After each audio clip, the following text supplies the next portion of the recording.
Hello, good morning student. तो आज हम लोग electricity, electric current second unit, इसका रिवीजन करते हैं, है ना। चलिए स्टार्ट करते हैं। What is electric current? Electric current is defined as the rate of change of क्या charge, I is equal to D Q by D T. ठीक है, charge, rate of flow of charge is called electric current. Simply इसकी unit क्या होती है? Coulomb per second. Coulomb per second क्या unit होगी? Coulomb per second, D Q by D T. ठीक है, ये सब तो हम लोग जानते ही हैं। इलेक्ट्रिक करंट एक्चुअली क्या होता है? मेटल के केस में करंट का जो कैरियर है, charge carrier, that is free electrons होते हैं, है ना। आयंस के या इलेक्ट्रोलाइट के केस में आयंस होते हैं, positive and negative ions. Gas के केस में पॉजिटिव आयंस एंड इलेक्ट्रॉन्स होते हैं, है ना। सेमीकंडक्टर में, जो आगे हम लोग देखेंगे, electrons and holes are charge carriers. ठीक है, और मेटल के केस में जो इलेक्ट्रॉन का फ्लो होता है उसके अपोजिट डायरेक्शन में करंट का डायरेक्शन माना जाता है, करंट के फ्लो का। That is called conventional direction of current. Current का कन्वेंशनल डायरेक्शन वो लिया जाता है। ठीक है, तो ये सारी बातें हम लोगों को पता है ना। अब आगे हम लोग देखते हैं कुछ concept, that is electric current, है ना। इलेक्ट्रिक करंट की SI यूनिट क्या होती है?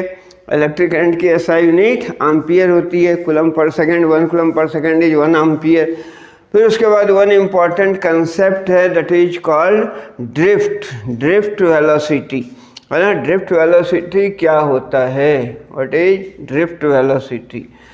तो ड्रिफ्ट वेलोसिटी के केस में हम लोग देखेंगे, एक्चुअली ये बार बार जा रहा है ना। What is called drift, drift velocity. ठीक है, तो पहले यदि डिफाइन करें ड्रिफ्ट वेलोसिटी को, what is drift velocity? It is the average velocity of all free electrons under the influence of electric field. Drift velocity को डिफाइन करते हैं और इसको VD से रिप्रेजेंट करते थे। VD is equal to what? VD is equal to minus of E upon m into tau. Drift velocity actually vector quantity है ना। जब भी इलेक्ट्रिक फील्ड अप्लाई करेंगे कंडक्टर में, यानी कोई वायर है उसके अक्रॉस जब बैटरी लगाएंगे तो इलेक्ट्रॉन जो ड्रिफ्ट करता है, जिसके कारण करंट होता है, तो average velocity of all free electrons, हम लोग जानते हैं कि करंट किसके कारण होता है मेटल्स में? Due to the flow of free electrons. Bound electrons are not responsible for electric current. तो जो फ्री इलेक्ट्रॉन्स जो ड्रिफ्ट करते हैं, that is what is drift velocity? Define करें तो it is the average velocity of all free electrons under the influence of electric field. जब electric field apply करेंगे तो इलेक्ट्रॉन ड्रिफ्ट करेंगे इन ए पर्टिकुलर डायरेक्शन। ऐसे हम लोग जानते हैं कि कोई कंडक्टर है, there are large number of free electrons but they are moving in a random fashion. कोई इधर जा रहा है, कोई इधर जा रहा है, कोई इधर जा रहा है। तो हालांकि एवरेज स्पीड जीरो नहीं होगा, बट एवरेज वेलोसिटी जीरो होता है इन सारे इलेक्ट्रॉन्स का। So that whenever no field is applied across the wire, then अपने को करंट नहीं मिलता है। करंट कब मिलता है? जब इलेक्ट्रिक फील्ड अप्लाई करते हैं, जब उसके बैटरी से जोड़ते हैं। उस केस में क्या होता है? नाउ जो फ्री इलेक्ट्रॉन्स है, they experience the force under the influence of electric field and now they drift in a particular direction.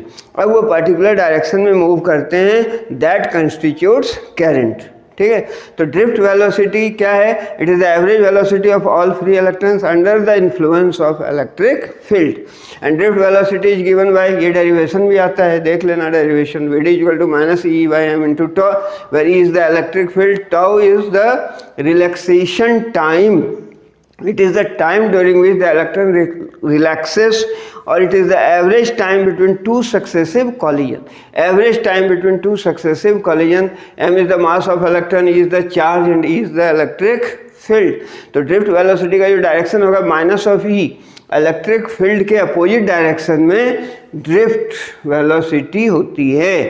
ठीक है, तो ये हो गया। फिर यहाँ से हम लोग एक एक्सप्रेशन भी डिराइव करते हैं और एक फार्मूला है, that is I is equal to NEAVD। I is equal to NEAVD। Electric current and drift velocity के बीच का रिलेशन होता है। Electric current and drift velocity के बीच का रिलेशन है। What is that? I is equal to NEAVD। ये सिंपल सा डेरिवेशन वो भी है। Electric current I is equal to NeAVD।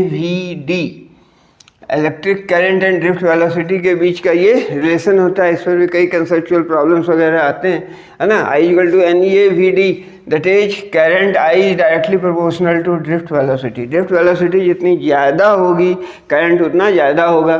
N क्या है? Number density, number of free electrons per unit volume is the electronic, एक electron पर जो चार्ज होता है is the area of cross section of the wire. So I is directly proportional to drift velocity and I upon A ये एक vector quantity होता है, इसको J बोलते हैं, that is current density. J is what? J is called current density, that is current per unit area. इसकी unit बोलें तो होगी ampere per metre square. Current density ये वेक्टर क्वांटिटी, इलेक्ट्रिक करंट ये स्केलर क्वांटिटी। इलेक्ट्रिक करंट क्या है? Scalar quantity है ना। यहाँ से हम लोग देखें इलेक्ट्रिक करंट ये स्केलर, ऑल्दो हम लोग जानते हैं कि इसका डायरेक्शन भी होता है, मैग्नीट्यूड भी होता है, but this does not obey the vector law of addition, है ना। लॉ ऑफ एडिशन को अवे नहीं करता है। तो इलेक्ट्रिक करंट तो स्केलर है, but electric current per unit area that is क्या कहलाता है? Current density. It is a vector quantity. और एरिया क्या होना चाहिए? Normal to the direction of flow, है ना। एरिया वेक्टर, एरिया वेक्टर का कंसेप्ट है। एरिया वेक्टर क्या है? नॉर्मल उस एरिया पर होगा। तो यदि नॉर्मल नहीं है तो ए की जगह क्या लिखेंगे? A cos theta, where theta is the angle between क्या direction of current and what and the area vector, ठीक है। तो दिस इज कॉल्ड क्या? Current density. एंड ये फार्मूला भी डेरिवेशन वगैरह पूछे जाते हैं। I इक्वल टू NeAVD, बहुत सिंपल सा रिलेशन है। VD के लिए भी एक्सप्रेशन जो हम लोगों ने लिखा VD equal to minus E/m into tau, उसका भी डेरिवेशन है, इसका भी डेरिवेशन है। नाउ करंट डेंसिटी की हम लोगों ने बात की, है ना। और करंट डेंसिटी है, इसमें फिर एक हेड एंड टेल आते हैं, दैट इज व्हाट, है ना। एक हेड एंड टेल इसमें भी आता है कि that is in the presence of electric field, path जो है वो कर्व्ड होगा या क्या होगा? In the presence of electric field. चलिए जाने ही देते हैं। In the presence of electric field, जो इलेक्ट्रॉन का पाथ है वो क्या होगा?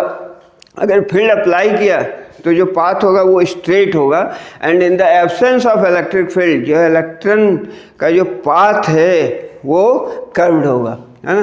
क्योंकि जब हम लोगों ने जैसे कोई कंडक्टर लिया अपन ने, like this one is the conductor, ठीक है, कंडक्टर ऑफ लेंथ L मान लिया, और इसमें यदि बैटरी हम लोगों ने लगा दी V वोल्ट की, तो इस केस में इलेक्ट्रॉन जाएगा इस डायरेक्शन में, है ना। ऑन एवरेज यानी इस डायरेक्शन में जा रहा है, तो इन्हें पर्टिकुलर डायरेक्शन इलेक्ट्रॉन का फ्लो होगा। This is plus, this is minus, तो करंट का फ्लो माना जाता है इस डायरेक्शन में, इलेक्ट्रॉन का फ्लो इस डायरेक्शन में होगा। अब ये क्या हो गया? ये स्ट्रेट लाइन नहीं हुआ क्या? In the yes, so in the presence, अगर प्रेजेंस में कहें, जो इलेक्ट्रॉन इधर जा रहा था, मान लो इस डायरेक्शन में जा रहा था, अब वो फोर्स इधर एक्सपीरियंस करेगा तो पाथ क्या होगा? कर्व्ड हो जाएगा। But in the absence of electric field, जैसे कोई कंडक्टर था तो कोई इलेक्ट्रॉन इधर जा रहा था, कोई इधर जा रहा था, कोई इधर, जो इधर जा रहा है वो इधर ही जाता रहेगा, है ना। बट इन द प्रेजेंस में जो उसका पाथ है वो क्या हो गया? वो कर्व्ड हो जाएगा। In the absence of electric field ये स्ट्रेट लाइन होगा, ठीक है। तो ये सारी बातें थी। और इसके बाद हम लोगों ने क्या देखा था? That is drift velocity, yes, current density and इसके बीच रिलेशन। Now what is current density? J, और J को हम लोग लिखते हैं क्या? I upon A, and what is I? I is equal to NeAVD. I is equal to NeAVD upon A. A cancel, so this is what? NeVD, है ना। And अगर VD का वैल्यू रख दें अपन, what is VD? अभी लिखा था in magnitude लिखें तो E upon M into tau, ये होता है VD का वैल्यू, ड्रिफ्ट वेलोसिटी, है ना। हाँ, माइनस साइन होता है, बट अगर बोलेंगे इन मैग्नीट्यूड तो what is that? That is E/m into tau. तो इसको हम लोग लिख सकते हैं थोड़ा मॉडिफाई करके, that is what? NE square tau upon M, है ना। इंटू ई, है ना। और एक डेरिवेशन अपने को देखा रो के लिए, रेसिस्टिविटी के लिए होता है m/n e². This is the expression for resistivity. What is resistivity or specific resistance? ये property है due to which the conductor opposes the flow of current, है ना। R = रो L बाई ए से, तो रेसिस्टिविटी के लिए ये फॉर्मूला होता है m/ne². तो यहाँ से अगर वैल्यू रख दें तो ये क्या हो गया 1 by this that is sigma, इसको लिख सकते हैं सिग्मा ई. तो ये रिलेशन होता है ड्रिफ्ट, क्या है ड्रिफ्ट एक्चुअली नहीं, ये electric field and current density के बीच का रिलेशन, यानी J = सिग्मा ई. एक ये भी डेरिवेशन आता है ना। तो यहाँ तो इसको हम लोगों ने डिराइव कर दिया, बहुत सिंपल छोटा सा था। और कभी कभी ऐसे भी प्रॉब्लम्स आते हैं कि establish the relation between current density and electric field. तो यहाँ से रिलेशन हो गया J = सिग्मा ई. ये समझ में आ गया, m/ne² रो, तो 1 by rho is sigma, conductivity resistivity का reciprocal. So this is the relation. और ये भी आता है डिराइव करने के लिए, है ना। तो ये सारी बातें हम लोगों ने की अभी. डिटेल्स कहाँ तक पहुँचे, electric current, drift velocity, current density, like this, ठीक है। उसके बाद हम लोग यदि देखें बात करें तो इलेक्ट्रिसिटी में और अपने को क्या देखना है एक्चुअली, रेसिस्टेंस, रेसिस्टिविटी, है ना। Ohm's law, what is resistance? Resistance is the opposition to the flow of current, ऐसा यूनिट ओम होती है ना। देन अगर ओम्स लॉ की बात करें, ओम्स लॉ, ठीक है, ओम्स लॉ क्या है? Ohm's law that is relationship between current and potential difference. Ohm's law mathematically ये कहता है कि I is directly proportional to V, I is directly proportional to V, ठीक है। इसके पहले रेसिस्टेंस एंड रेसिस्टिविटी, रेसिस्टिविटी क्या है? रेसिस्टिविटी द प्रॉपर्टी है ना। और यहाँ से ओम्स लॉ से भी हम लोग फिर उसको एक्सप्लेन करते हैं, है ना। तो एक्चुअली ओम्स लॉ का स्टेटमेंट ये है कि current flowing through a conductor is directly proportional to potential difference applied across the ends of conductor provided the physical conditions like temperature, pressure, density etc remain constant. तो ये तो पता है, ये तो बचपन से देख रहे हैं ओम्स लॉ, यानी 9th क्लास से पढ़ रहे हैं, शायद 10th में तो होगा ही, 10th में है ये, I is directly proportional to V. तो यहाँ से हम लोग लिख सकते हैं I = CV, या अगर I is directly proportional to V तो V is directly proportional to I, और V = some constant into I. और ये जो कांस्टेंट ऑफ प्रोपोर्शनलिटी है, this is nothing but resistance. What is resistance? Opposition to the flow of current. Although resistance is given by R = V by I. इसकी unit क्या होगी? Volt पर ampere या ओम. Resistance की जो यूनिट है वो क्या होती है? ओम. और इसको रिप्रेजेंट करते हैं इस सिंबल से, है ना, ठीक है। But resistance V and I पर डिपेंड नहीं करता, है ना। डिपेंडेंस ऑफ रेसिस्टेंस की अगर बात करें कि रेसिस्टेंस किस पर डिपेंड करता है, resistance is directly proportional to length, पढ़ा है अपन ने, and inversely proportional to area. तो यहाँ से अपने को रिलेशन मिलता था R = rho L by A. So this is the relation, है ना। Resistance is directly proportional to length, inversely proportional to area of cross section, and rho is here proportionality constant, and this is called resistivity कहलाता है, या specific resistance कहलाता है. यहाँ से हम लोग रेसिस्टिविटी को भी डिफाइन कर सकते हैं. Rho is equal to what? Rho is equal to RA/L हो गया, RA/L. Now if A is equal to area of cross section wire का 1 मीटर स्क्वायर हो and length L is equal to 1 metre हो, then it will imply rho is equal to R होगा. सो ये अपने को देता है way of defining resistivity. What is resistivity और specific resistance? It is the resistance of a wire whose area of cross section is 1 meter square and length is 1 meter. यानी 1 cubic metre volume है अगर wire का, तो उसका जो resistance होगा that is numerically equal to the resistivity. Actually resistivity is the property, और ये डिपेंड करता है नेचर एंड टेम्परेचर पर. नेचर यानी आयरन का अलग होगा, कॉपर का अलग होगा, सिल्वर का अलग होगा रेसिस्टिविटी, और टेम्परेचर के साथ ये वेरी करता है. टेम्परेचर के साथ वेरी करता है. कैसे करता है? टेम्परेचर के साथ तो rho T is equal to rho 0 1 plus alpha T. ये रिलेशन हम लोगों ने लिखा था। हालांकि कुछ लोग ऐसा भी लिखते हैं rho T equal to rho zero 1 plus alpha del T, लेकिन हम लोगों ने पढ़ते वक्त याद हो उसको देख लेना उस लेक्चर को, तो उसमें इस पर हम लोगों ने ज़्यादा फोकस किया था कि एक्चुअली अगर ये वैल्यू दें पर्टिकुलर टेम्परेचर टी पर रेसिस्टिविटी है रो जीरो, ये रेसिस्टिविटी एट 0 डिग्री सेंटीग्रेड है, and alpha is called, alpha क्या है, temperature coefficient of resistivity. Alpha equal to यहाँ से देखें तो rho T minus of rho zero upon rho zero into T. ठीक है, ये अल्फ़ा के लिए आ जाएगा एक्सप्रेशन यहाँ से। What is alpha, alpha equal to rho T minus rho zero upon rho zero into T, and rho T minus rho zero upon rho zero, this is called fractional change in resistivity. ये क्या कहलाता है, fractional change in resistivity. So if T is equal to 1 degree centigrade और 1 kelvin, है ना, then it will imply alpha is equal to what, this rho t, alpha is equal to rho t minus rho zero upon rho zero, यानी इसको क्या कहते थे, fractional change in resistivity. ठीक है, तो actually temperature coefficient of resistivity is defined as the fractional change in resistivity whenever the change in temperature or temperature is what, 1 degree C। इसी तरह RT equal to R0 1 plus alpha T लिखते हैं। Resistance भी temperature पर depend करता है, यानी resistivity किस पर डिपेंड करता है, रेसिस्टिविटी हम लोगों ने देखा resistivity depends on nature and temperature, but resistance is given by R equal to rho L by A. Resistance length पर डिपेंड करता है, डायरेक्टली प्रोपोर्शनल है, और एरिया क्रॉस सेक्शन के इन्वर्सली प्रोपोर्शनल है, वी आई पर डिपेंड नहीं करता है। Although it is given by R equal to V by I, लेकिन अकॉर्डिंग टू ओम्स लॉ यदि वी बढ़ेगा तो आई बढ़ेगा, आई बढ़ेगा तो वी बढ़ेगा। So it is independent of V and I, but resistance depends on length and area of cross section.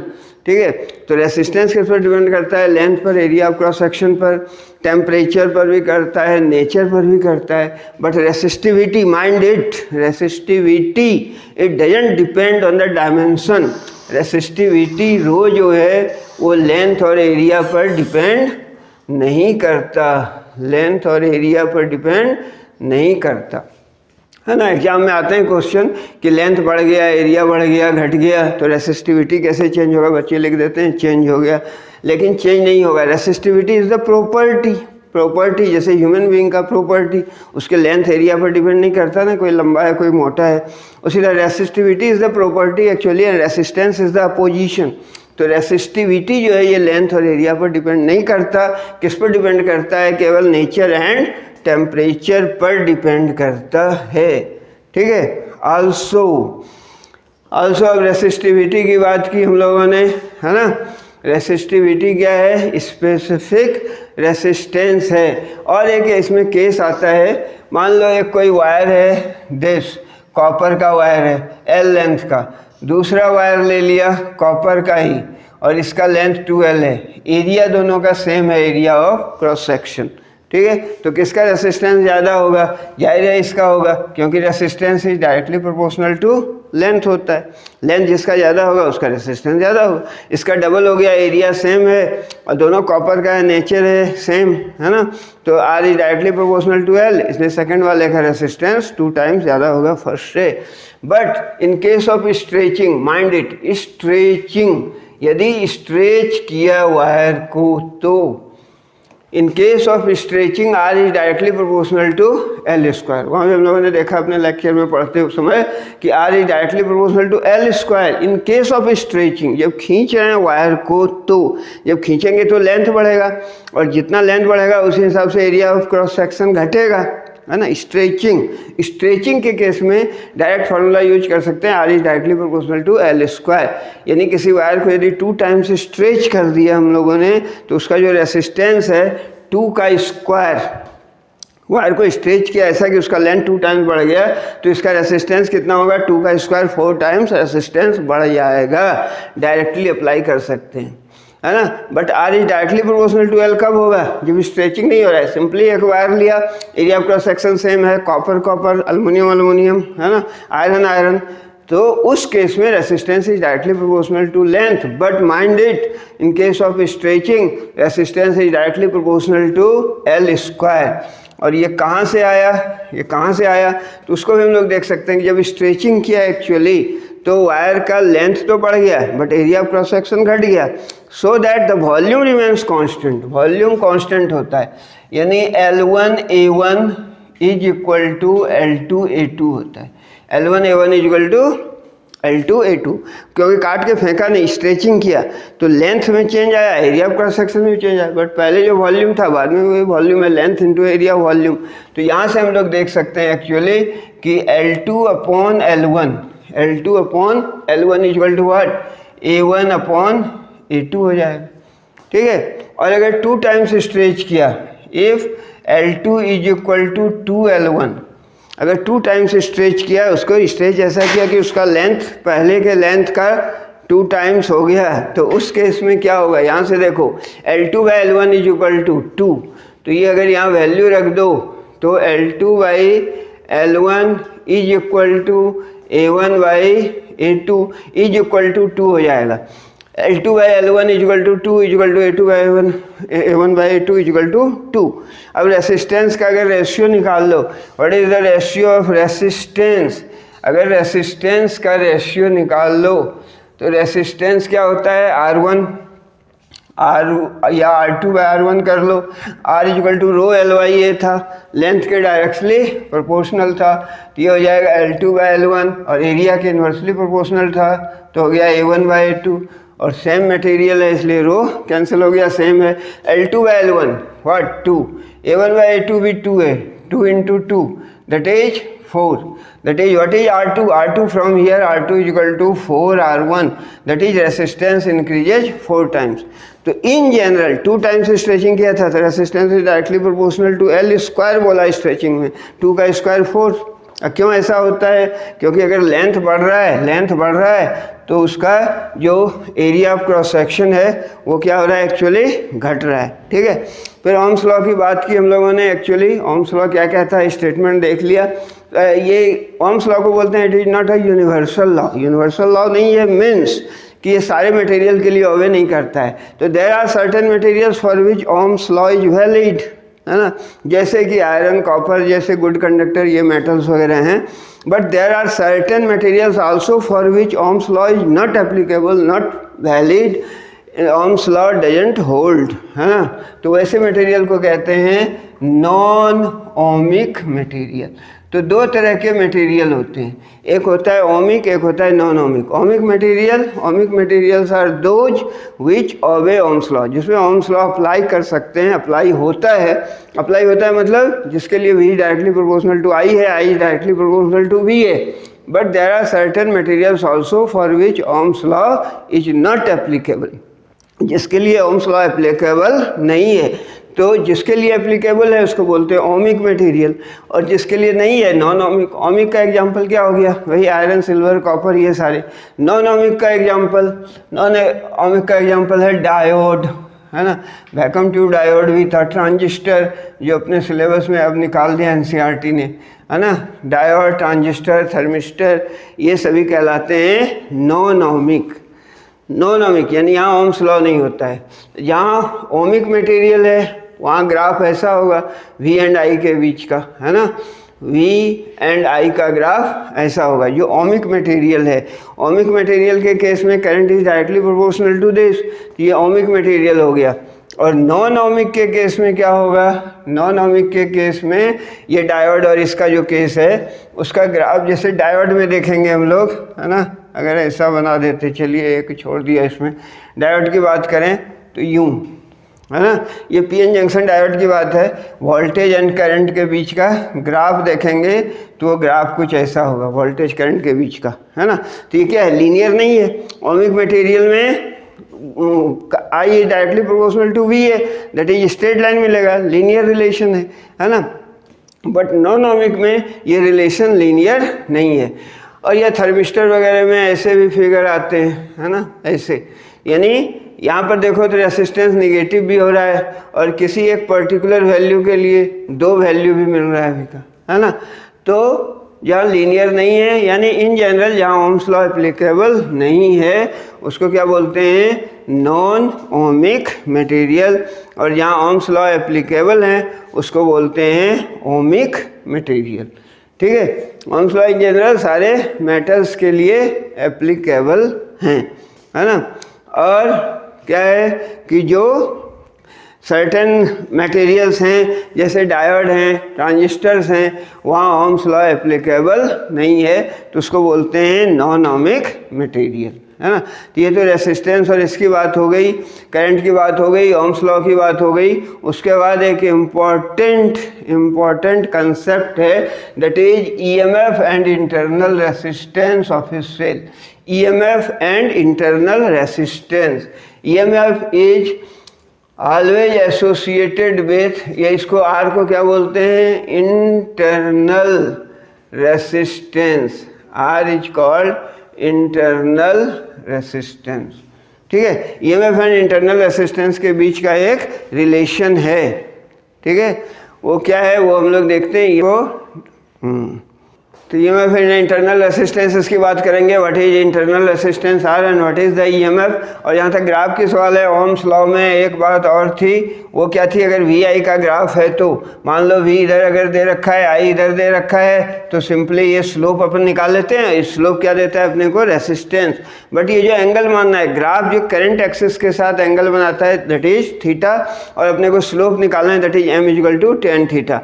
मान लो कि यदि ऐसा ग्राफ दिया हुआ है, वी आई का ग्राफ है एंड दिस साइड वी दिया हुआ है दिस आई, हालांकि ये ज़्यादा सही माना जाएगा क्योंकि v is independent variable, i is dependent. v बढ़ेगा घटेगा तो i बढ़ेगा घटेगा, है ना।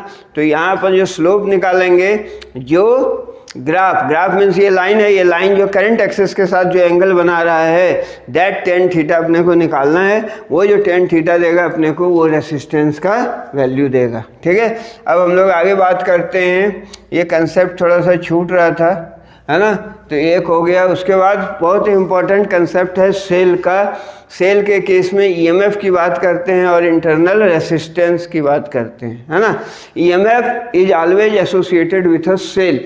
कोई सेल है, सेल को ऐसे रिप्रेजेंट करते हैं प्लस माइनस टर्मिनल, है ना, और एक्सटर्नल रेसिस्टर आर से इसे कनेक्ट कर दिया।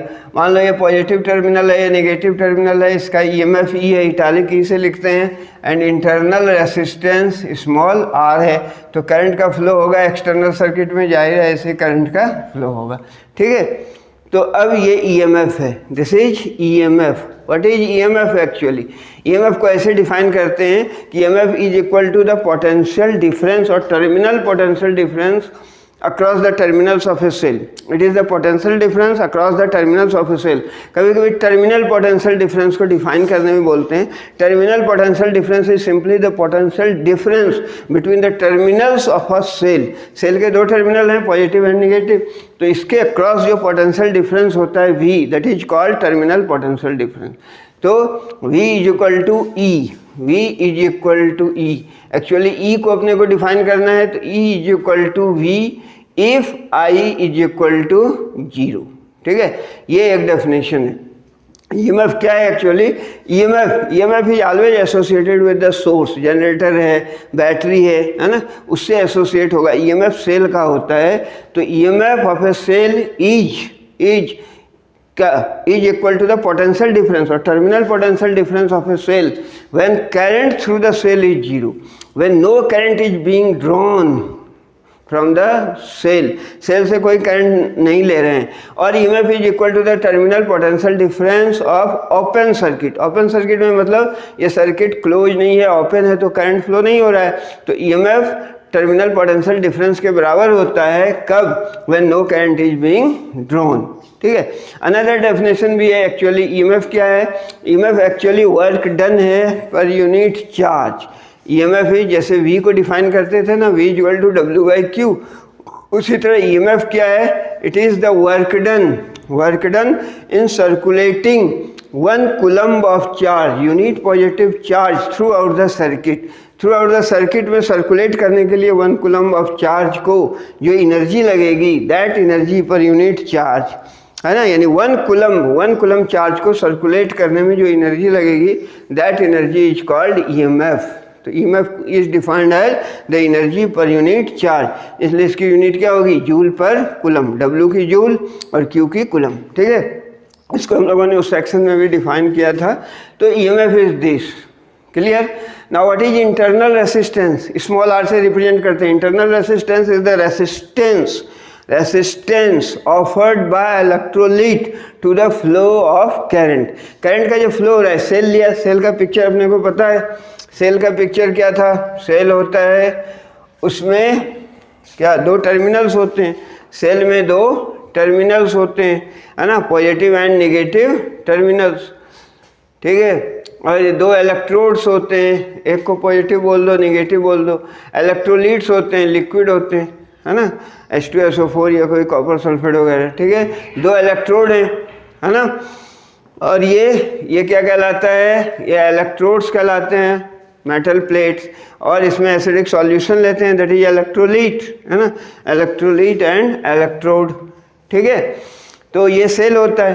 तो एक्चुअली जब करंट का फ्लो होगा, पॉजिटिव नेगेटिव, इसको जब किसी रेसिस्टेंस से जोड़ देंगे, वायर से जोड़ देंगे, तो करंट का फ्लो होगा बाहर पॉजिटिव से नेगेटिव और यहाँ पर नेगेटिव टू पॉजिटिव, तभी सर्किट पूरा होगा।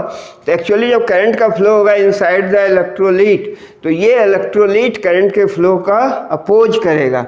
So that is called internal resistance. Internal resistance of a cell is defined as the opposition offered to the flow of current by the electrolyte. Electrolyte जो opposition offer करता है current के flow का, उसे बोलते हैं internal resistance. And internal resistance अगर cell नया है तो इंटरनल रेसिस्टेंस का वैल्यू बहुत कम होता है, जो यूज होता है इंटरनल रेसिस्टेंस बढ़ता जाता है उसका सेल का, एंड इसकी एसआई यूनिट वही होगी जो रेसिस्टेंस की होती है, ओम। और इंटरनल रेसिस्टेंस क्या है और ये किस फैक्टर पर डिपेंड करता है, ये भी पूछा जाता है, factors on which internal resistance of a cell depends. तो internal resistance of a cell, यहाँ सेल का पिक्चर यदि दिमाग में है तो ये डिपेंड करता है distance between electrodes, distance between electrodes, यदि डी डिस्टेंस है तो डिस्टेंस बिटवीन इलेक्ट्रोड्स के बीच ये डिपेंड करता है, डायरेक्टली प्रोपोर्शनल होता है, एरिया के इन्वर्सली प्रोपोर्शनल होता है, area of the electrodes well inside the electrolyte के इन्वर्सली प्रोपोर्शनल होता है, और ये टेम्परेचर पर डिपेंड करता है, टेम्परेचर के इनफैक्ट इन्वर्सली प्रोपोर्शनल होता है। अगर टेम्परेचर बढ़ेगा तो क्या होगा, इंटरनल रेसिस्टेंस घटेगा, तो टेम्परेचर के इन्वर्सली प्रोपोर्शनल होता है। नेचर ऑफ इलेक्ट्रोड पर डिपेंड करता है, नेचर ऑफ इलेक्ट्रोलाइट पर डिपेंड करता है, ठीक है, और कंसंट्रेशन पर डिपेंड करता है, कंसंट्रेशन के भी डायरेक्टली प्रोपोर्शनल है। अगर कंसंट्रेशन बढ़ेगा तो ज़्यादा कॉन्क होगा electrolyte solution, electrolytic solution, then internal resistance भी बढ़ेगा, है ना। तो what is internal resistance and on what factors it depends. तो ये सारे फैक्टर्स थे। और ना इसके बाद हम लोग यदि बात करें कि EMF ऑफ ए सेल की, तो EMF को डिफाइन किया। अब यहाँ से अपने को इक्वेशन मिलता है, मान लें करंट इस सर्किट में I फ्लो हो रहा है, तो what is I actually, I बराबर कितना होगा, I बराबर टोटल EMF E, है ना, upon total resistance R plus R। ये मेन एक्सप्रेशन सेल का है, इसे समझना है। जो करंट मिलेगा एक्चुअली सेल को जब जोड़ दिया एक्सटर्नल रेसिस्टेंस R से, तो कितना करंट मिल रहा है, that current is I equal to E by R plus R। और यहाँ से हम लोग डिफरेंट इक्वेशन कास्ट कर सकते हैं, ना। यहाँ से हम लोग लिख सकते हैं I into R plus I into R क्या होगा, I R अगर बोलें I करंट फ्लो हो रहा है, R रेसिस्टेंस है, तो इसके अक्रॉस वोल्टेज है, पोटेंशियल डिफरेंस है, तो ये हो गया I R बराबर V हो गया, इज इक्वल टू E। यहाँ से अपने को एक एक्सप्रेशन मिलता है V is equal to E minus I R, V is equal to E minus I R.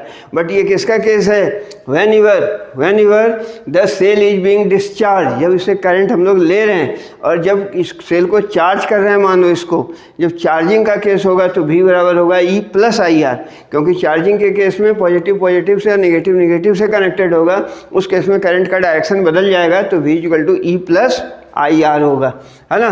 तो ये रिलेशन अपने को मिलता है V is equal to E minus I R. और यहाँ से देख सकते हैं if I is equal to 0, अगर I 0 हो जाए तो V बराबर ही, यही डेफिनेशन अपन लोगों ने यूज किया था, है ना। और यहाँ से डिफरेंट फॉर्म में अपन अलग अलग इक्वेशन लिख सकते हैं, ठीक है। तो ये सारी बातें थी, दैट इज ईएमएफ की और इंटरनल ईएमएफ की और इंटरनल रेसिस्टेंस की, है ना। उसके बाद और हम लोग इसमें ढेर सारे सवाल होते हैं एक्चुअली, जब ग्राफ हम प्लॉट करेंगे ईएमएफ, है ना, V equal to E minus I R देखा, V और I का यदि ग्राफ देखेंगे तो वो ग्राफ का नेचर यूं होगा, स्ट्रेट लाइन होगा, है ना। तो ग्राफ का नेचर यूं होगा, ठीक है। 5 यस, तो ग्राफ का नेचर ऐसा होगा V एंड I के बीच। अब जब I अपने को क्या है, इक्वेशन क्या है, देखो V is equal to what, V is equal to E minus I R. तो यहाँ पर है, तो यहाँ पर I 0 है, whenever I equal to 0, V equal to E, V equal to E. तो अपने को ये जो वैल्यू है ये EMF है, ठीक है। वोल्टेज एंड करंट के बीच का ग्राफ है, तो यहाँ तो I 0 है, I 0 है तो V बराबर E होगा, है ना। और यहाँ से इंटरनल रेसिस्टेंस के लिए वैल्यू देखो, इस पर बहुत से प्रॉब्लम आते हैं, है ना। इंटरनल रेसिस्टेंस ग्राफ पर I R equal to E minus V हो गया, E minus V upon I, ठीक है। I R equal to E minus V upon I, तो ये हो गया आई, ठीक है। अब व्हेन एवर जब यहाँ आ गए हम लोग, यहाँ आ गए तो वी कितना है, 0 है ना। तो if V is equal to 0 then internal resistance R बराबर क्या हो गया, ई अपॉन आई, ठीक है। तो ये ऐसा केस है। व्हेन एवर यहाँ पर जब आ गए, यहाँ पर क्या हो रहा है, यहाँ पर एक्चुअली यहाँ पर V 0 है, यहाँ पर V 0 है।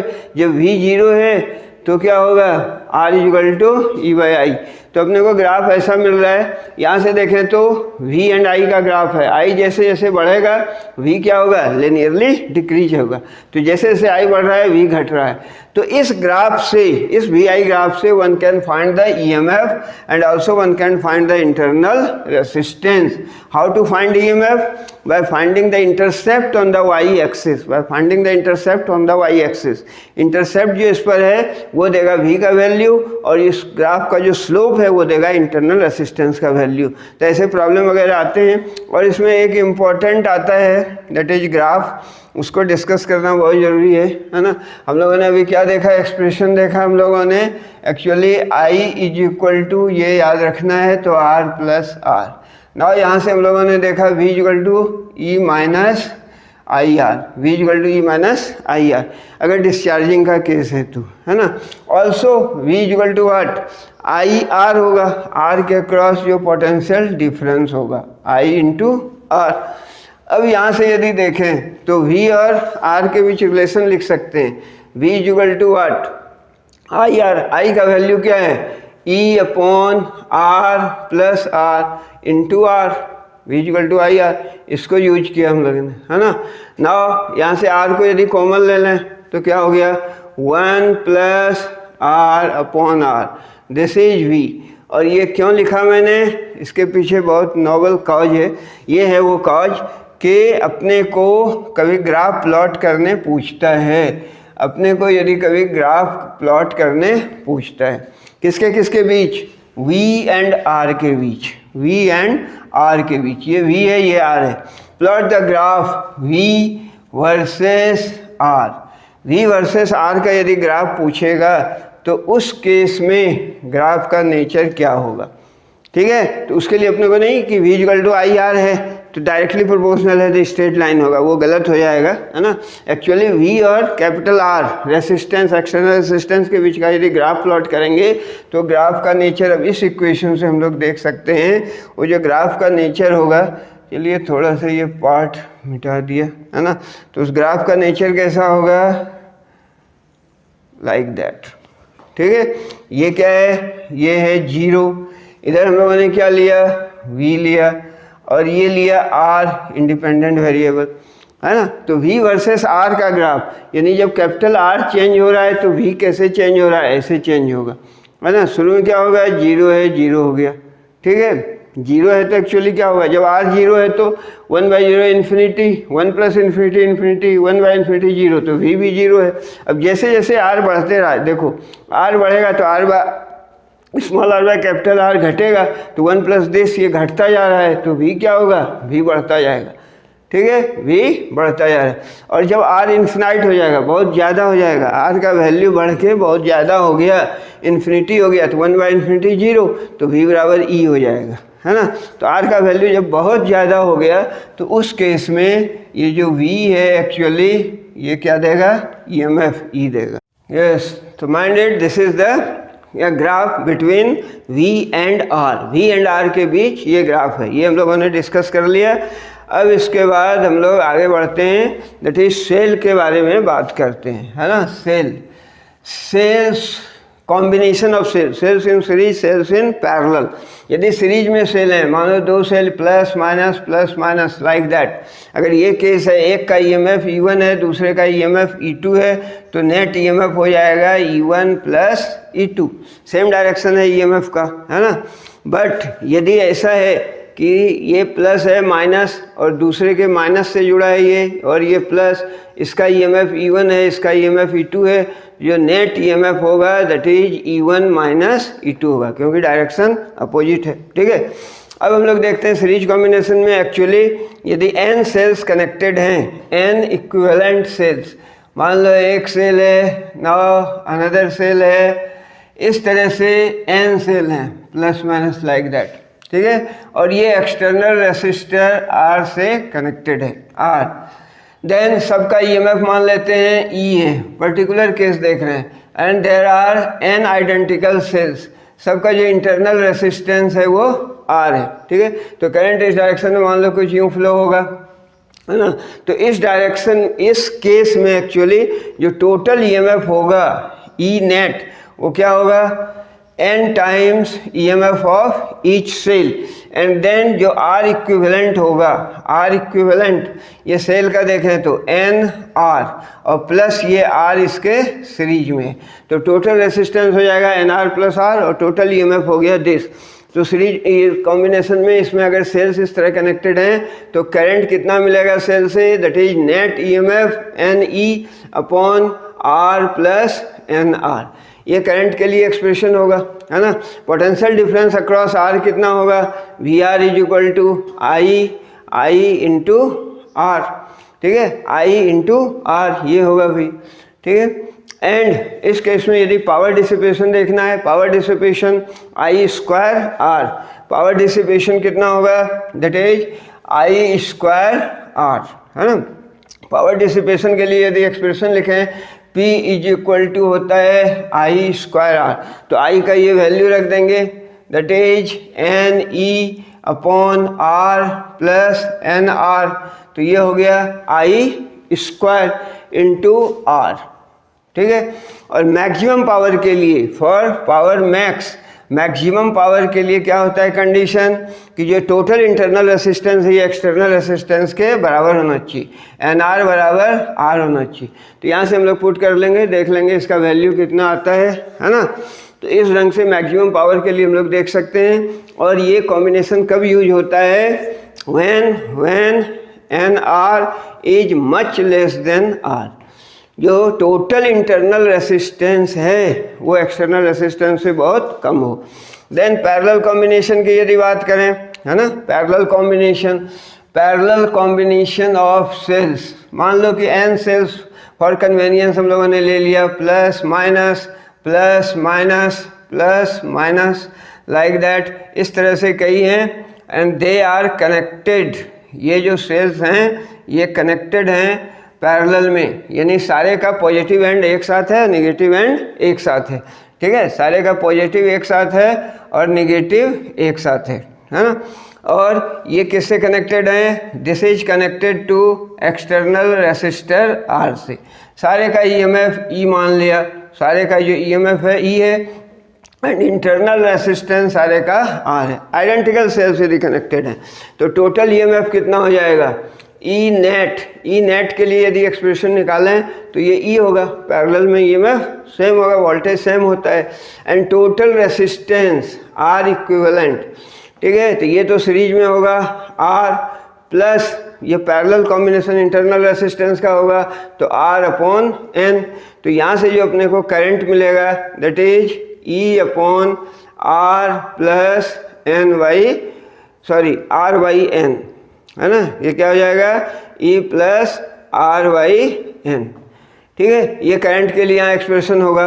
और इसका कब यूज होता है, व्हेन जो टोटल इसका इंटरनल रेसिस्टेंस है that is R/N, R/N is much greater than R, तो इसका यूज करते हैं।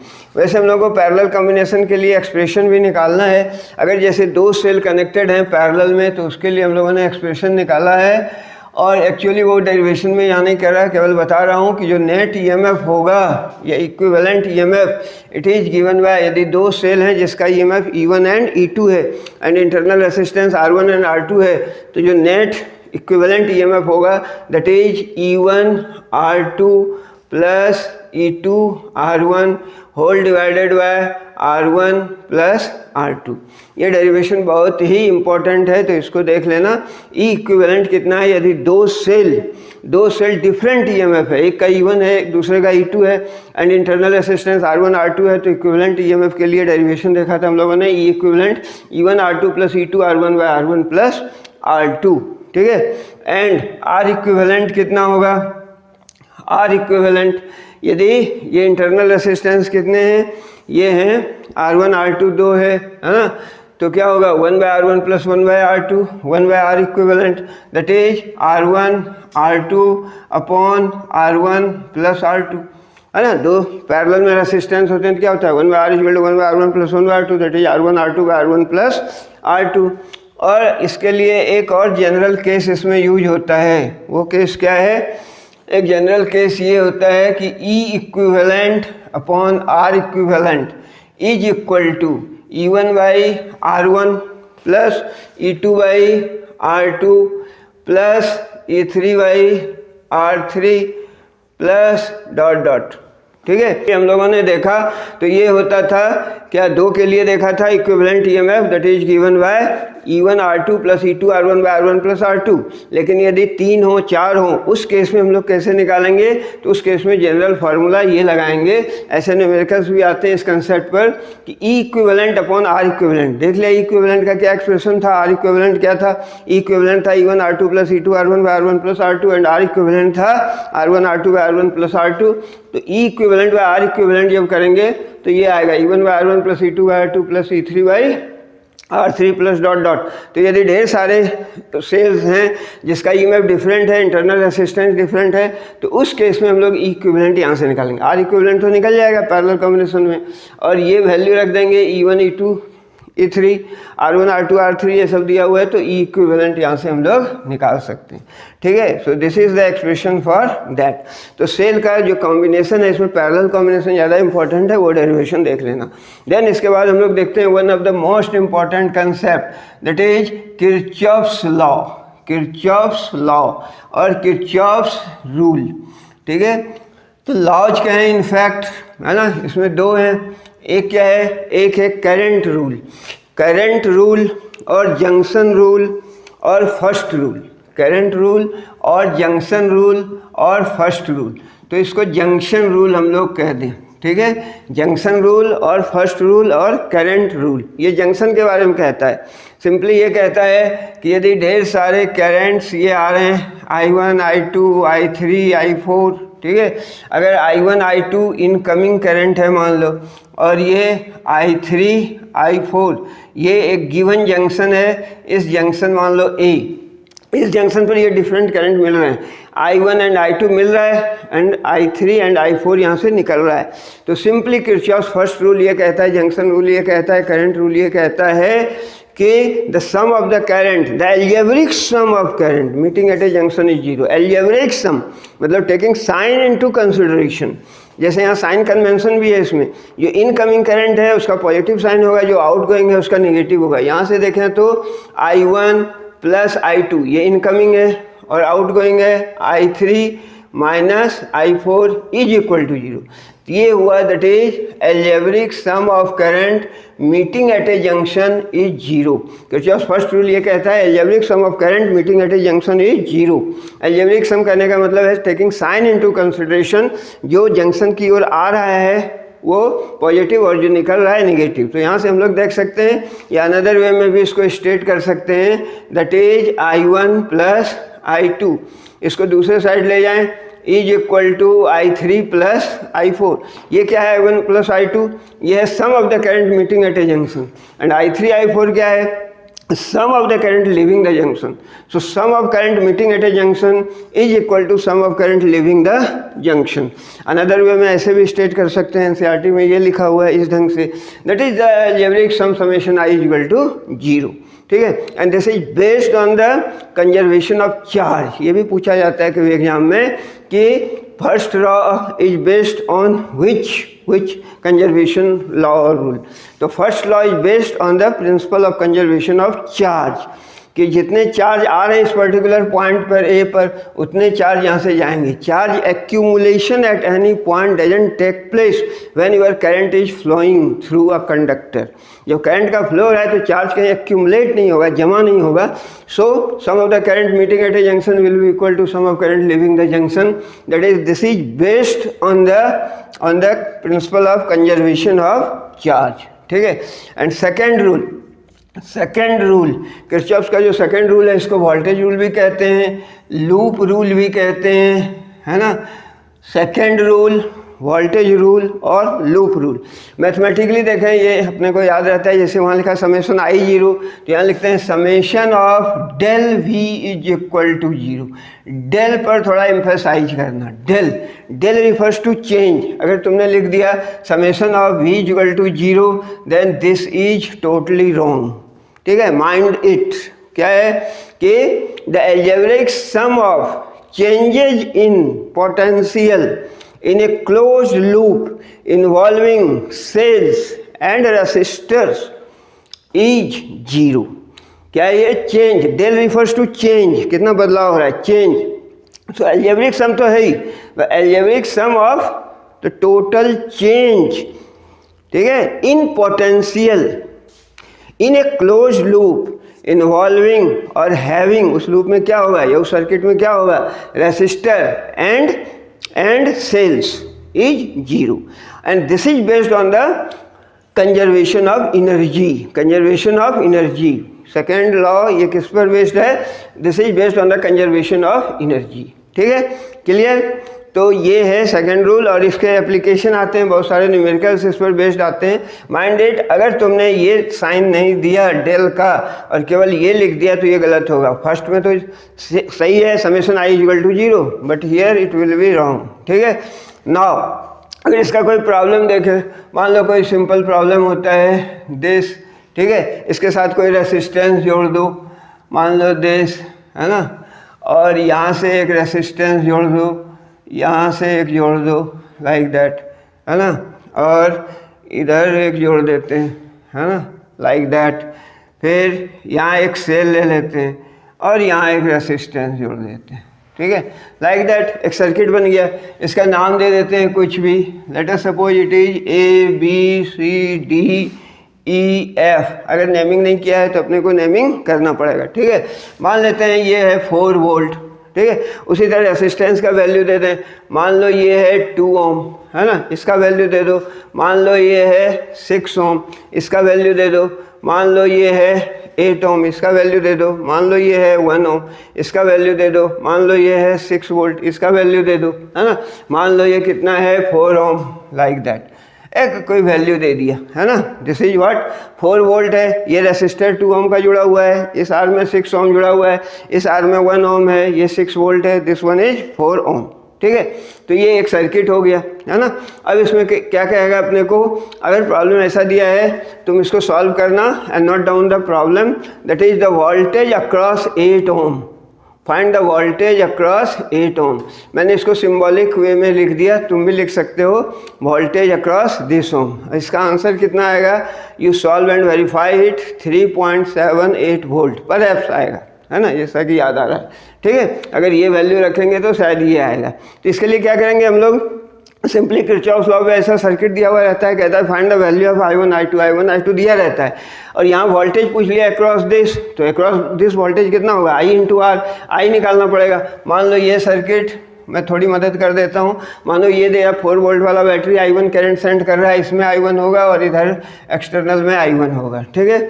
ये वाला मान लो सेकेंड वन, ये I2 दे रहा है, तो इसमें कितना जाएगा I2 और इसमें कितना जाएगा I2, तो 8 ओम में टोटल करंट कितना जाएगा, 8 ओम में I1 प्लस I2, तो I1 प्लस I2 निकाल लो इंटू 8 V=IR। 8 ओम के अक्रॉस पूछा है तो इसमें बड़े स्मार्टली पूछ दिया इसने, I1 I2 भी निकालना पड़ेगा तभी निकलेगा वोल्टेज अक्रॉस दिस IR, ठीक है।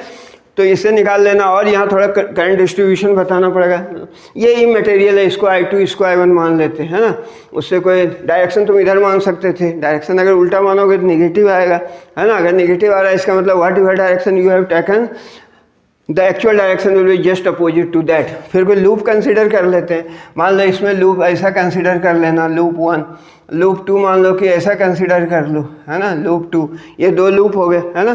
फिर इसको सॉल्व करना है ना, समझ में आया। तो इसको अगर सॉल्व करोगे, मैं इतना थोड़ा टाइम दे रहा हूँ कि तुम नोट डाउन कर लो और इसको सॉल्व करो, ठीक है।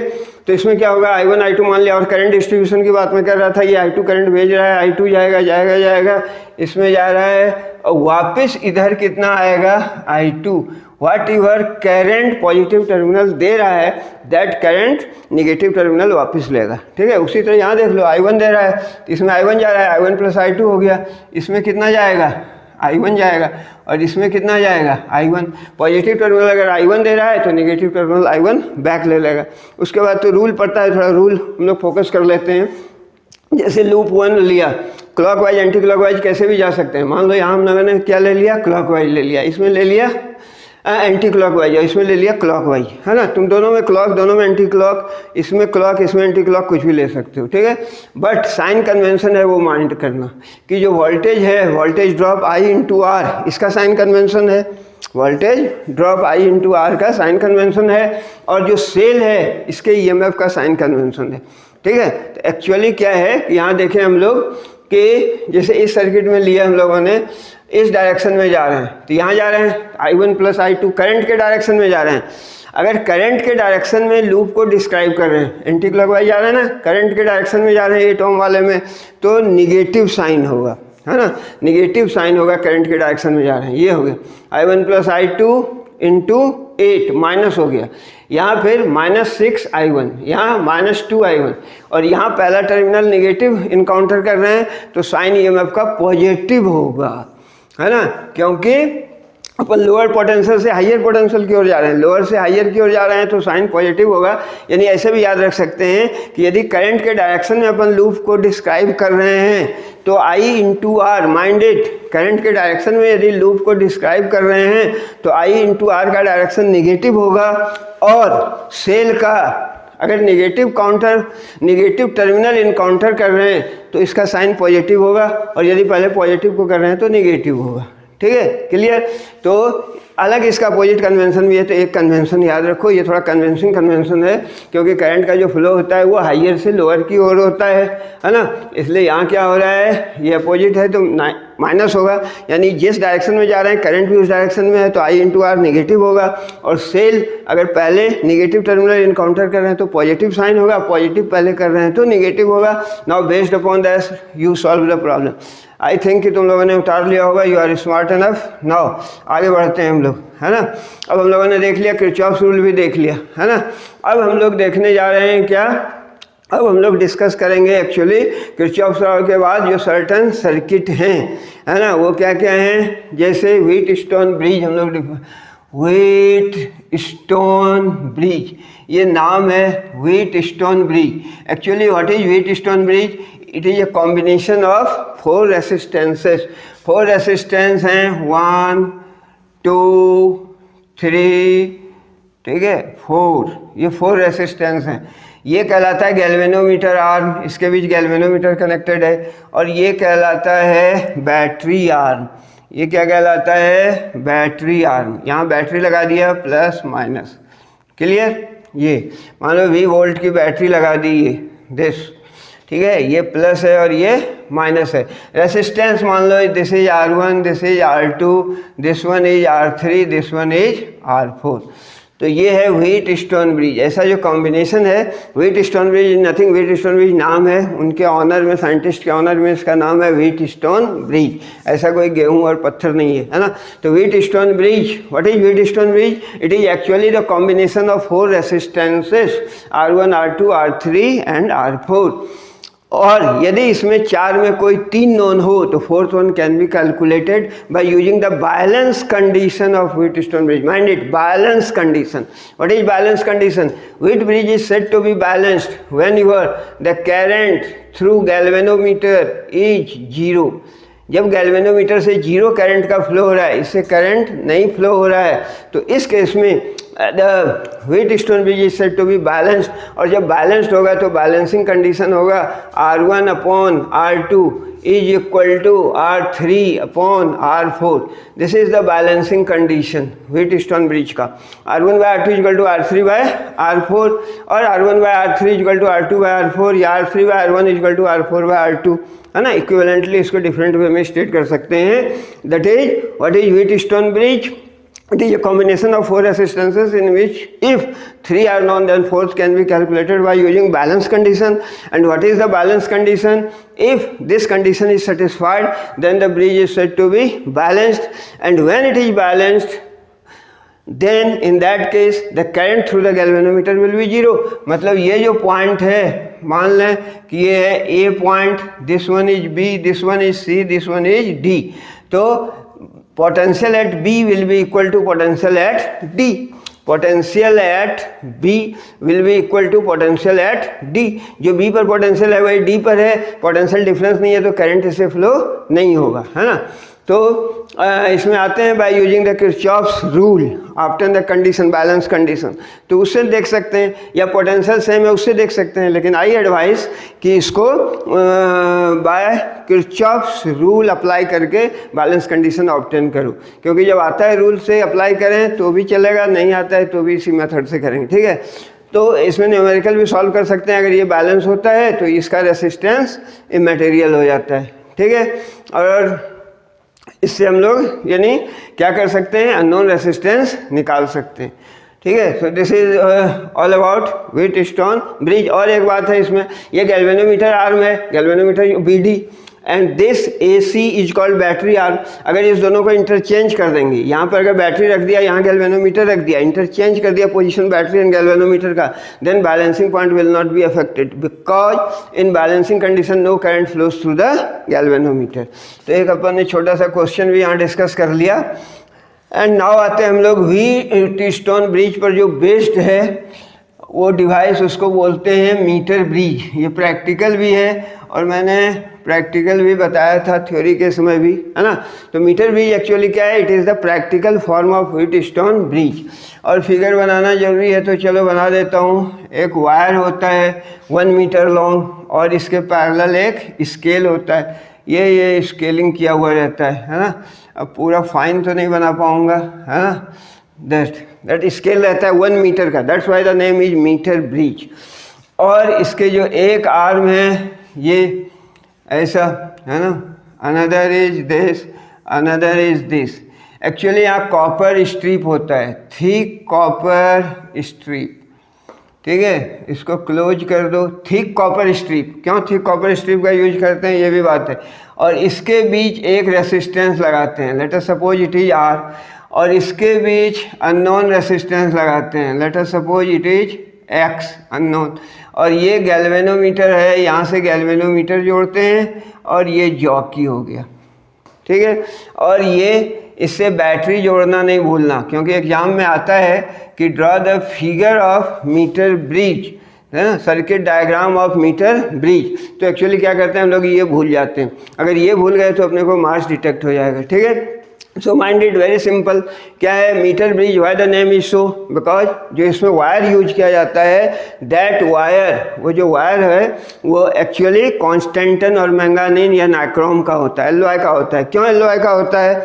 बिकॉज एलवाई के केस में अल्फा का value, temperature coefficient of resistivity का वैल्यू लो होता है और रेसिस्टिविटी थोड़ी हाई होती है, ठीक है। So that's why the LY is used. कौन सा एलवाई यूज करते हैं? एक्चुअली कॉन्स्टेंटन, मैंगानीन और नाइक्रोम, ठीक है। Now this is of 1 metre.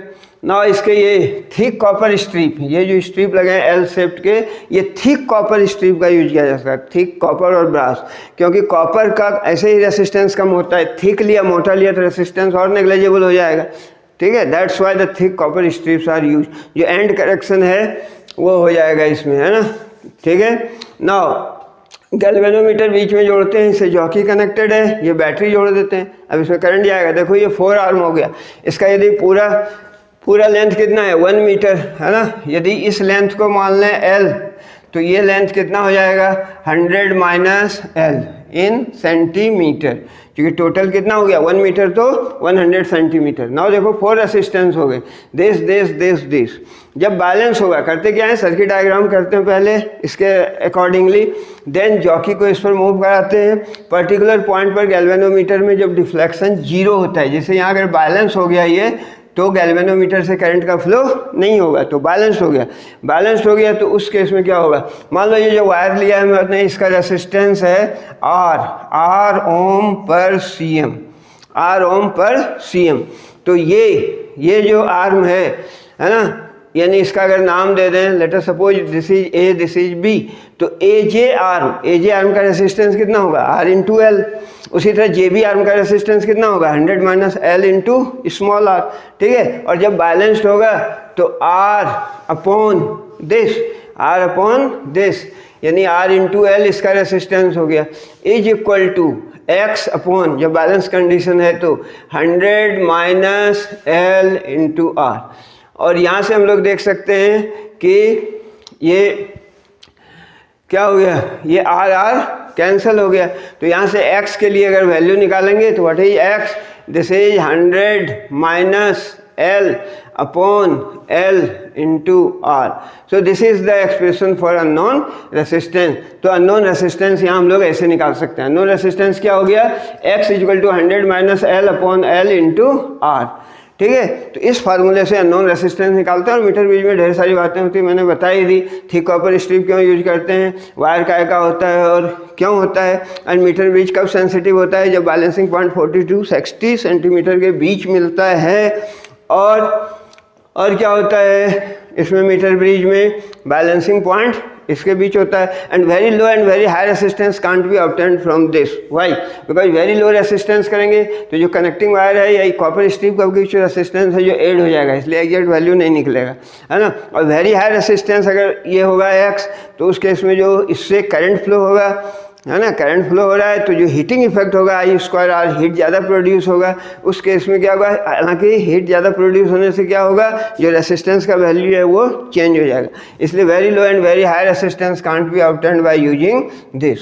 Now अपने को पढ़ना है क्या, potentiometer, most important concept. What is the potentiometer? Potentiometer is a device which is used to measure the potential, जो पोटेंशियल मेजर करने के लिए यूज होता है। और अपने आपको यहाँ पर 2 एप्लीकेशन दे रखा है, comparing EMF by using comparing EMF of 2 primary cells using potentiometer, and also to find the internal resistance of a cell using potentiometer. Potentiometer, what is potentiometer? This is a device which is used to obtain the or used to calculate the used to find out the potential. That's why the name potentiometer, and this is preferred over voltmeter. क्यों कि voltmeter में क्या होता है, current flow होता है। Potentiometer के case में ये नल पॉइंट पे बेस्ड है, कोई करंट फ्लो नहीं होता है, इसलिए इसका जो मेजरमेंट होगा, इससे जो पोटेंशियल निकालेंगे that is more accurate. That's why potentiometer is prefer over voltmeter, ठीक है। पोटेंशियोमीटर का प्रिंसिपल क्या है, V across AB is directly proportional to length across AB, ठीक है। यानी potential difference or potential drop across the given length of the wire is directly proportional to that length of the wire or the length of that portion of the wire provided इस part को लोग भूल जाते हैं, provided the constant current flows through the potentiometer wire and the wire is of uniform cross sectional area। जो wire है उसका cross sectional area uniform होना चाहिए और इसमें कांस्टेंट करंट फ्लो होना चाहिए। तो एक्चुअली पोटेंशियोमीटर में 2 पार्ट है ना। एक ये हो गया प्राइमरी पार्ट, इसमें एक सेल होता है जिसको प्राइमरी सेल ये इसको क्या एक्सिलरी सेल कहते हैं या ड्राइवर सेल कहते हैं। देन इसमें आमीटर लगाते हैं, रियोस्टेट लगाते हैं, अपन सिंपली बना दिया, ठीक है। और उसके बाद क्या करते हैं, इसमें दो केस है अपने को, मान लो इसका EMF E है और ये तो वेरिएबल रेसिस्टेंस होता है ना, दिस इज R' मान लो, and this is potentiometer wire AB। Again ये वायर काय का होता है, ये कॉन्स्टेंटन और मैंगानीन का होता है। क्यों होता है, with the same reason, that is इसकी रेसिस्टिविटी हाई होती है and temperature coefficient of resistivity low होती है, यानी टेम्परेचर में चेंज होने से कोई इफेक्ट नहीं पड़ता है। नाउ ये जो ऊपर का सेक्शन है that is the primary section, इसको ड्राइवर सेल भी बोलते हैं। This is responsible for sending the current through the potentiometer wire. ये जो पोटेंशियोमीटर वायर होता है ये 4 to 10 मीटर लेंथ का होता है, 4 to 10 मीटर। अपने लैब में दिखाया है, लैब में भी जनरली जो होता है पोटेंशियोमीटर 10 मीटर का। लेंथ जितना ज़्यादा होगा उतना ज़्यादा सेंसिटिव होगा, हम लोग उसको भी देखेंगे। एक्चुअली ये प्रिंसिपल को यदि देखना चाहें तो इसका ये प्रिंसिपल कहाँ से आया, तो अपने को पता है V equal to what, V equal to IR होता है, IR, R equal to what, rho L/A, ठीक है। देन इट विल इम्प्लाई, यहाँ क्या क्या, पोटेंशियोमीटर के केस में करंट कांस्टेंट होता है, रेसिस्टिविटी उस वायर का, गिवन वायर का कांस्टेंट है, ठीक है। एरिया क्रॉस सेक्शन कांस्टेंट है, यूनिफॉर्म क्रॉस सेक्शनल एरिया का वायर लेना है। देन क्या क्या आ गया, ये सारे कांस्टेंट हो गए मिलके K, ठीक है। तो V is equal to KL और V is directly proportional to L। So this is the principle कि पोटेंशियोमीटर का प्रिंसिपल क्या है, उसमें टेल पार्ट बोलना है कि potential difference across the given length of the wire is directly proportional to length of that portion of the wire provided the constant current flows through a wire of uniform cross sectional area, ठीक है। अब इसका use देखें तो दो use अपने को देखना है। एक्चुअली क्या देखना है, comparing EMF of two primary cells, ये प्रैक्टिकल भी करना है। Comparing EMFs of two primary cells and finding the internal resistance of a given cell, ठीक है।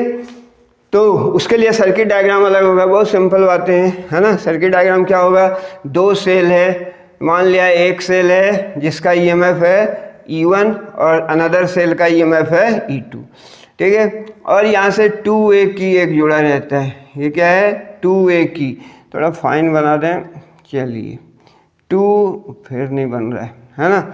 ये क्या होता है 2A की यहाँ से जुड़ा होता है और यहाँ से ये गैल्वेनोमीटर जुड़ा होता है, ये galvanometer arm, this one is jockey, ठीक है।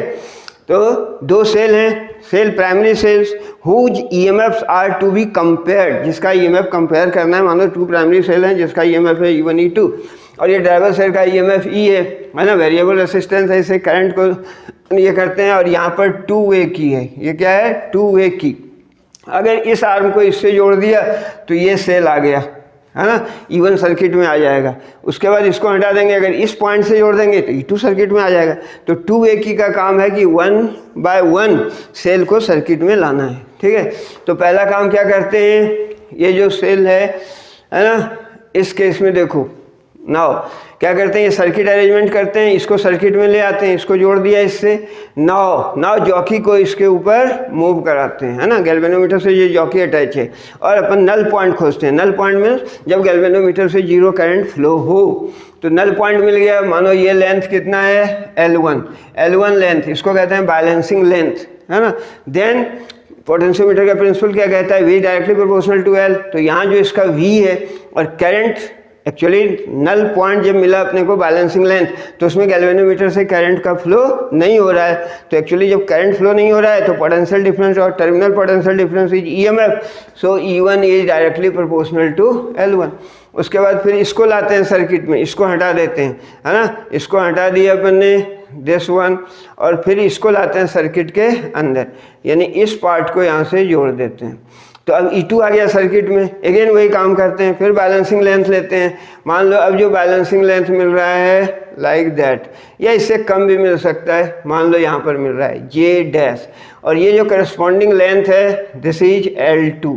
तो इस केस में क्या होगा, E2 is directly proportional to L2।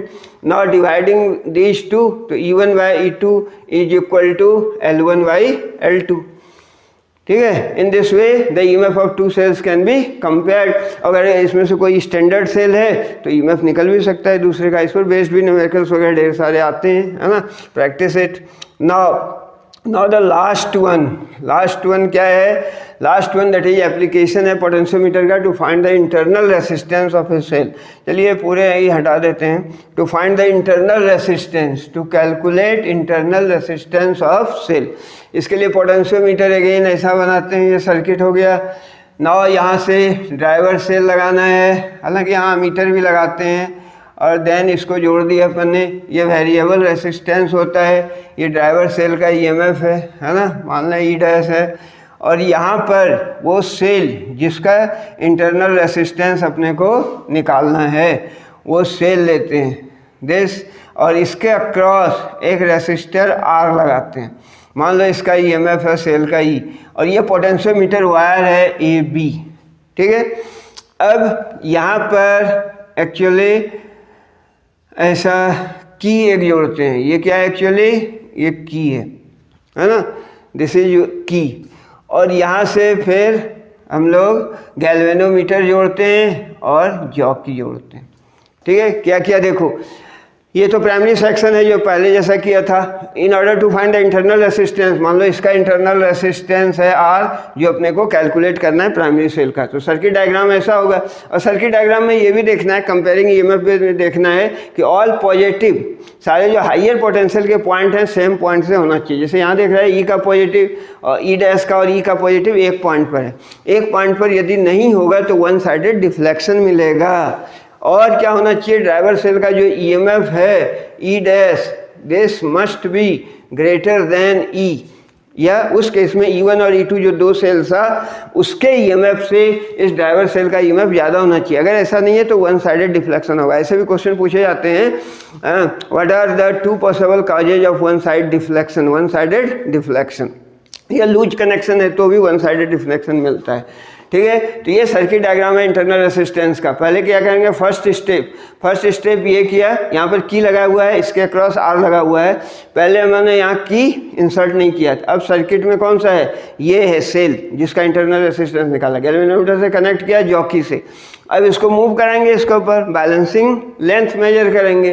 Let us suppose that length है ना, उस लेंथ को मान लो L1 लेंथ मेजर किया अपन, है ना। इसको मूव कराया जॉकी को वायर पे, और यहाँ पर गैल्वेनोमीटर जीरो डिफ्लेक्शन दे रहा है, यहाँ पर गैल्वेनोमीटर जीरो डिफ्लेक्शन दे रहा है, वो हो गया बैलेंसिंग लेंथ L1। तो अब ये एक्चुअली E क्या दे रहा है? E is directly proportional to L1 होगा, है ना, क्योंकि वही जैसा पहले किया था कंपेयरिंग ईएमएफ में। एक्चुअली गैल्वेनोमीटर से कोई करंट फ्लो नहीं हो रहा है, तो इसका जो पोटेंशियल डिफरेंस है दैट विल बी ईएमएफ, ये इसको बैलेंस करेगा इस लेंथ को, है ना। तो ये डायरेक्टली प्रोपोर्शनल टू L1 हो जाएगा, फर्स्ट इक्वेशन। उसके बाद सेकंड में क्या करते हैं? यहाँ पर की इंसर्ट कर देते हैं, की क्लोज कर दिया। तो अब ये जो रेसिस्टर है आर, ये सर्किट में आ गया। ये अब इससे करंट ड्रॉ करेगा। ये क्या करेगा? इससे करंट ड्रॉ करेगा। सर्किट पूरा हो गया अब इसका, तो इससे होकर अब करंट का फ्लो होगा। तो उस केस में अब जो ईएमएफ नहीं होगा, अब ये क्या देगा? टर्मिनल पोटेंशियल डिफरेंस देगा, क्योंकि इसके करंट अब जा रहा है। तो V, और इसके क्रॉस अपन इसके करस्पॉन्डिंग बैलेंसिंग लेंथ अपन मेजर करेंगे, है ना, इसके क्रॉस। तो जाहिर से है कि जो बैलेंसिंग लेंथ होगा वो कम होगा, जो बैलेंसिंग लेंथ इसके करस्पॉन्डिंग होगा वो कम होगा, ठीक है। इसके करस्पॉन्डिंग मान लिया ये जे डैश पॉइंट है, और ये जो लेंथ है दैट इज L2, ये लेंथ इससे कम होगा। क्यों? कि ईएमएफ ने इसको बैलेंस किया था दिस लेंथ को। अब पोटेंशियल डिफरेंस जो ईएमएफ से कम होता है डिस्चार्जिंग पोजीशन में, तो जो V होगा उसके करस्पॉन्डिंग जो बैलेंसिंग लेंथ मिलेगा वो लेस देन L1 मिलेगा। तो ये दो इक्वेशन हो गए। ना इसको डिवाइड कर दो 1/2, तो E/V अपने को मिल जाएगा L1/L2, ठीक है। E/V क्या मिल गया? L1/L2, ठीक है। अब हम लोगों को क्या निकालना है? एक्चुअली इंटरनल रेसिस्टेंस निकालना, ठीक है। तो इंटरनल रेसिस्टेंस के लिए की फार्मूला है, अपने को पता है, अपने कहाँ से किया था? I = सेल के केस में क्या इंटरनल रेसिस्टेंस R है और एक्सटर्नल रेसिस्टेंस दिस है ना, ऐसा बनाया था ना हम लोगों ने। सेल है और ये एक्सटर्नल रेसिस्टर R है, इससे जोड़ दिया, इसका इंटरनल रेसिस्टेंस R है, इसका EMF E है, तो करंट फ्लो होगा इस डायरेक्शन में, दैट करंट I है। तो I कितना होगा सेल के केस में, I equal to EMF E upon R plus R, internal resistance हमेशा इसके सीरीज में होता है, ठीक है। तो यहाँ से हम लोग निकाल सकते थे, इसको हटा देता हूँ थोड़ा, फिर से जगह बन जाएगी। Now from here we can see E is equal to IR हो गया प्लस IR हो गया, ठीक है, E is equal to this. Now E is equal to what, IR क्या है, I इंटू R, R के क्रॉस पोटेंशियल ड्रॉप है V, ठीक है, यह सेल का पोटेंशियल, टर्मिनल पोटेंशियल डिफरेंस है, प्लस IR, क्लियर। यहाँ से IR के लिए अगर एक्सप्रेशन निकालेंगे, what is IR, E minus V, and what is R, R is equal to E minus V upon I, ठीक है, and what is I, E minus V upon I क्या होगा, I होगा V upon R, ठीक है, क्योंकि V बराबर IR, V बराबर IR, R के क्रॉस पोटेंशियल डिफरेंस कितना, V इक्वल टू IR, तो V इक्वल टू IR से I equal to V by R, ठीक है। और इसको थोड़ा सिंप्लीफाई कर लो, थोड़ा सा कैलकुलेशन कर दिया जो कि समझ में आया ये कहाँ से आया ये फार्मूला, है ना। तो इसको हम लोग ऐसे देख सकते हैं, now R is equal to what, E minus V upon V, E by V, V से डिवाइड कर दो, तो E by V minus 1 into R, तो ये आ गया इंटरनल रेसिस्टेंस के लिए formula, R is equal to E by V minus 1 into R। और अपने को E बाई V का ये वैल्यू पता है, तो यहाँ से क्या निकल जाएगा, R is equal to L1 upon L2 minus 1 into R। So this is the working formula, है ना। क्या करेंगे अपन, बैलेंसिंग लेंथ निकालेंगे L1 L2, और इंटरनल रेसिस्टेंस कितना आएगा उस सेल का आएगा L1 by L2 minus 1 into R, ठीक है। तो ये यहाँ से भी देख सकते हैं L1 must be greater then L2, नहीं तो नेगेटिव हो जाएगा, internal resistance can't be negative. तो in this way we can find the internal resistance, ठीक है। तो आई थिंक ये कंप्लीट हो गया ये discussion now. Thank you, have a good